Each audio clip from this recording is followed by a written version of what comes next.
responsável para ficar com aquela criança. Certo. A gente está falando da campanha Proteja Brasil e o tema é Pule, Brinque e Cuide, né? Não adianta tá se divertindo se outros estão descuidados. O Everton Monteiro é advogado do CREAS.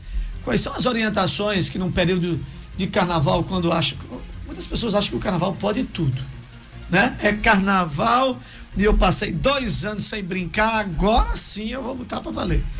O que é que pode, o que é que não pode, diante dessa situação em que vocês desenvolvem essa campanha justamente com a intenção de proteger esses pequenos?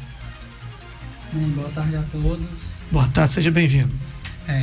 Primeiramente, eu devo falar sobre o papel do CREAS. O papel do CREAS, nesse sentido, é tutelar os direitos das crianças e dos adolescentes. O Estatuto da Criança e do Adolescente, em um de seus princípios, preconiza a proteção integral da criança.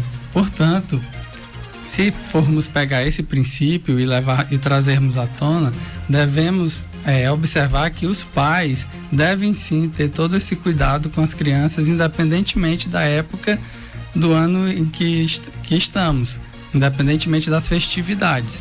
As festividades, elas existem, mas tudo deve ocorrer dentro de um limite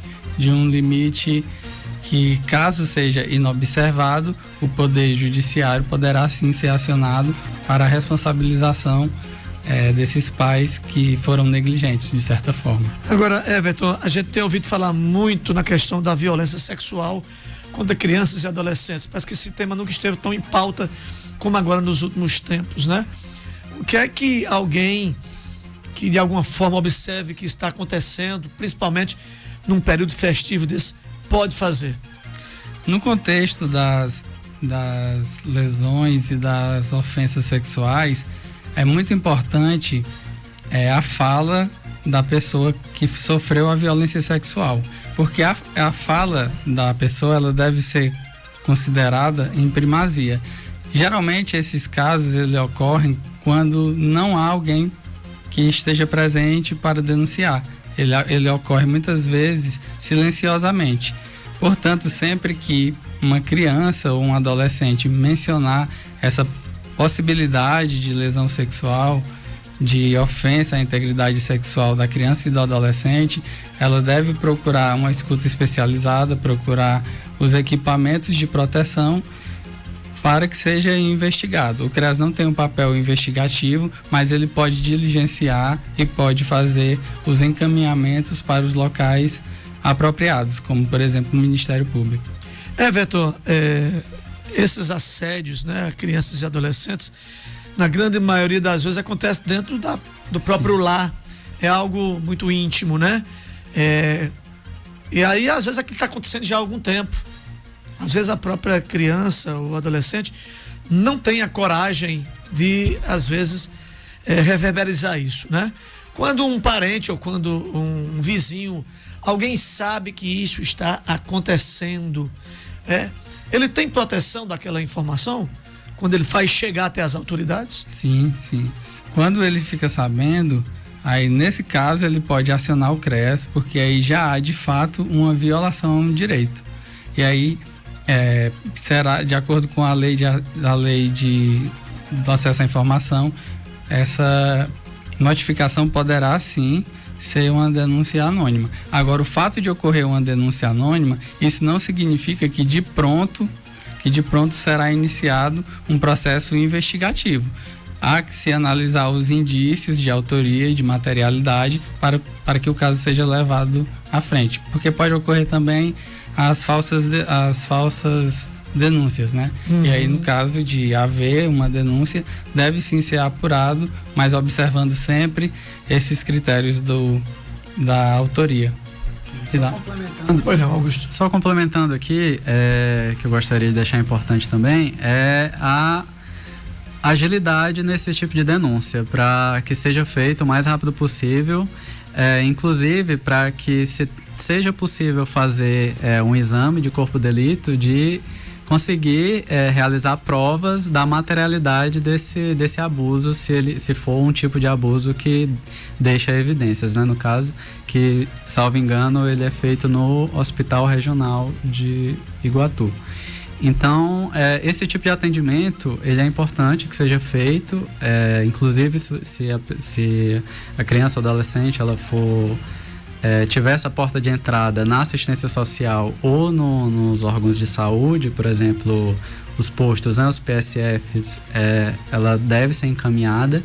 Então, é importante que tenha essa notificação, né, para que seja dada as devidas providências. Inclusive, eu lembrei aqui, né, quando a Camila estava falando, que o Conselho Tutelar e o CREAS são equipamentos que funcionam em horário comercial.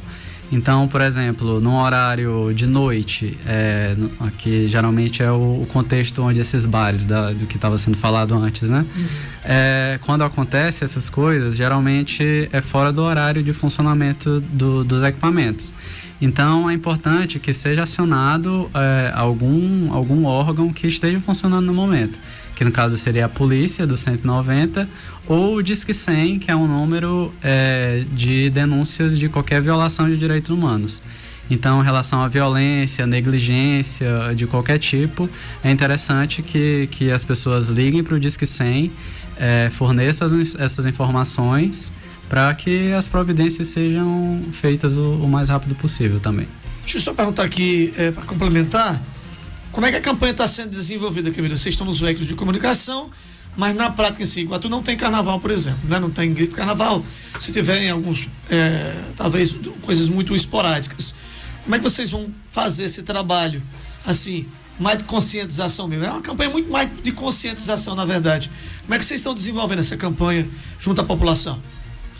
Paulinho, na verdade já iniciou, e aí nós temos 6 CRAs no município, distribuídos aí nos territórios. Esses CRAs, através dos profissionais que atuam, estão realizando palestras nas escolas desses territórios. Então, de fato, tem sido aí um processo mesmo de conscientização, diálogo direto com essas crianças e adolescentes, que é uma grande oportunidade, porque são muitas vezes nesses espaços, nesses momentos, que se consegue acessar essa criança, esse adolescente, que eles conseguem de alguma forma se abrir e trazer algum relato de alguma situação que estejam vivenciando, né? E aí, cada CRAS ficou aí com as suas atividades, a sua programação interna dentro dos seus territórios, e aí fazem os seus bailes de carnaval com as próprias crianças e adolescentes, com os seus grupos, né? Nós vamos ter uma atividade do CREAS, se eu não me engano é hoje, a panfletagem de cartazes nesses estabelecimentos, bares e restaurantes também. E estamos projetando, inclusive nós tivemos uma reunião de organização para esse momento, e estamos projetando uma reunião para os próximos dias com os donos desses estabelecimentos para trazer essa discussão, à tona essa discussão dessa venda, né, de bebida para criança e adolescente, porque nesse processo de pandemia a gente viu que essa questão aí de chácara foi algo que aumentou muito e que fica muito distante, que muitas vezes a gente não consegue nem alcançar essa realidade, e trazendo também de que é de competência do órgão da prefeitura que expede o alvará de funcionamento desses eventos, que eles façam essas fiscalizações, né? Porque, na verdade, é algo proibido, essa venda. E aí o CREAS hoje vai estar realizando esse trabalho. E estamos aqui nas rádios, panfletagem também na cidade, para estar divulgando essa campanha, e os canais também na qual as pessoas podem estar enviando as denúncias. Vocês, Everton e o Augusto, mais alguma coisa a acrescentar? Esquecido? Só complementando que o CREAS ele conta também com uma equipe de orientadores que eles fazem a equipe desse trabalho de abordagem social. Então a gente tem essa preocupação de ir até os locais para fazer essa busca ativa de crianças em situação de trabalho infantil, por exemplo, porque essa responsabilidade de prover o sustento, ela não deve ser delegada à criança, né?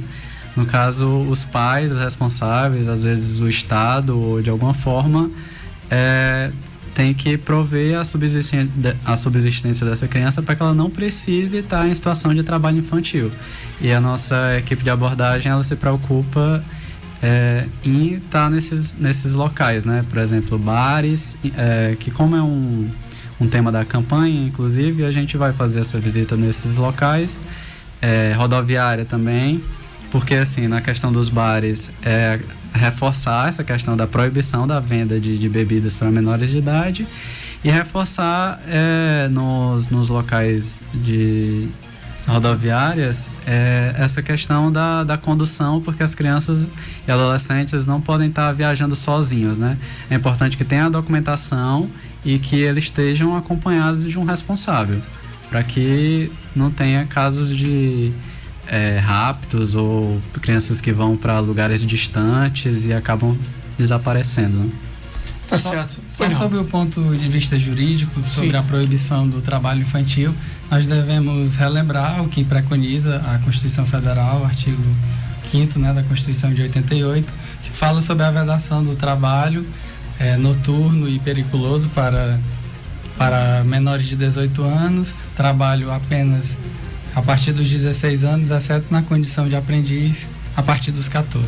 Então, é bom ser vigilante sobre o que preconiza a Constituição, o Estatuto da Criança e do Adolescente e outras leis infraconstitucionais.